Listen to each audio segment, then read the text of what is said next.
देश का मिजाज नॉर्थ ईस्ट। नमस्कार, लेट्स माइक देश का मिजाज और खबरें पूर्वोत्तर से। असम में चुनाव को देखते हुए अब राजनीतिक उठापटक तेज हो गई है।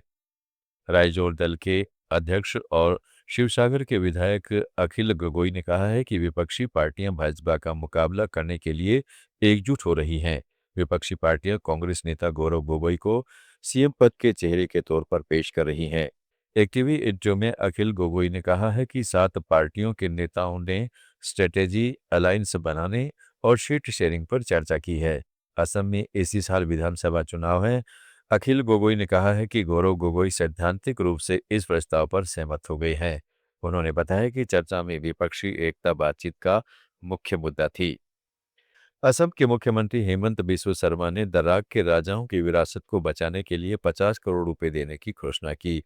उन्होंने कहा है कि कोच राजवंश की राजसी विरासत का पुनरुद्धार कर इसे बड़ा पर्यटन केंद्र बनाया जाएगा। सीएम ने यह घोषणा दर्राक जिले के 516वें विश्व महावीर चिलराय दिवस के कार्यक्रम में की गई। उन्होंने दर्राक जिला प्रशासन और लोक निर्माण विभाग को तुरंत यह काम करने का निर्देश दिया। उन्होंने कहा है कि कोच राजवंश के ऐतिहासिक महत्व और असम की राजनीति व संस्कृति में उसके योगदान को ध्यान में रखकर काम होना चाहिए। कार्यक्रम में उन्होंने दरांग राज्य के महाराज कृष्ण नारायण की 37 फीट ऊंची प्रतिमा का अनावरण किया और मंगलदोई व गोलाघाट में बने चिलाराय भवनों का वर्चुअल उद्घाटन किया। लेट्स माइक देश का मिजाज नॉर्थ ईस्ट।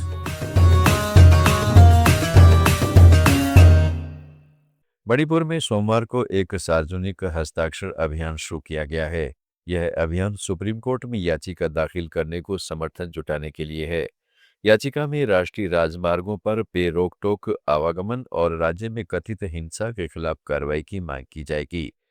ट्रांसजेंडर कार्यकर्ता और सामाजिक कार्यकर्ता मलेम थोंगम के नेतृत्व में यह अभियान इम्फाल पूर्व जिले के खुराई लामलोंग इमा केइथिल में शुरू हुआ, जो 1 मई तक चलेगा। थोंगम ने कहा है कि वे सुप्रीम कोर्ट में याचिका दाखिल करेंगे, जिसमें कमेटी ऑन ट्राइबल यूनिटी के खिलाफ कार्रवाई की मांग की जाएगी। कमेटी ने उसकी cycling for Manipur peace rally Delhi से इम्फाल को रोका था। आयोजकों ने आरोप लगाया कि कुकी संगठन बफर जोन बनाकर मेइती समुदाय की आवाजाही रोक पर हिंसा जारी रखे हुए है। मणिपुर के पूर्व मुख्यमंत्री एन बीरेन सिंह ने केंद्रीय बजट 2026 के कुछ मुख्य प्रावधानों का स्वागत किया। उन्होंने कहा है कि वे सुधार उत्तर पूर्व में स्टार्टअप, आईटी सेवाओं और कुशल युवाओं के लिए नए अवसर खोलेंगे। वहीं कांग्रेस ने केंद्र पर आरोप लगाया है कि बजट में मणिपुर की लंबी समस्या को नजरअंदाज किया गया और राज्य के लिए कोई खास मदद नहीं दी गई। टैक्स पर पोस्ट में सिंह ने कहा है कि वित्त मंत्री निर्मला सीतारमण द्वारा पेश बजट में भारत के आईटी सेक्टर को बड़ा बढ़ावा मिलेगा। ये सुधार स्टार्टअप और आईटी सेवाओं को फायदा देंगे और उत्तर पूर्व में नए मौके बनाएंगे। इससे भारत डिजिटल अर्थव्यवस्था की ओर मजबूत कदम बढ़ाएगा।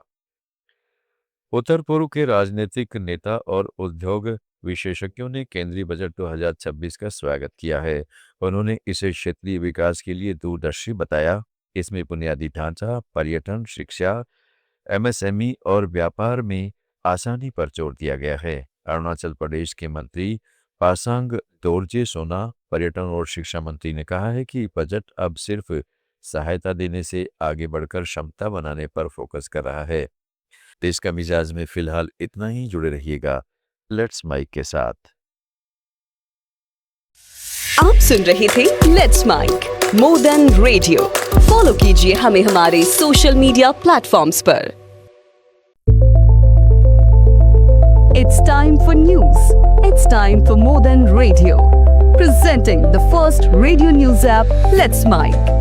Let's Mic, a news-based app on your phone where you get to watch and listen news, talk shows, interviews, radio show podcasts.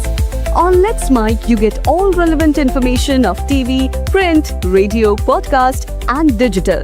Let's Mic talks about every segment of life.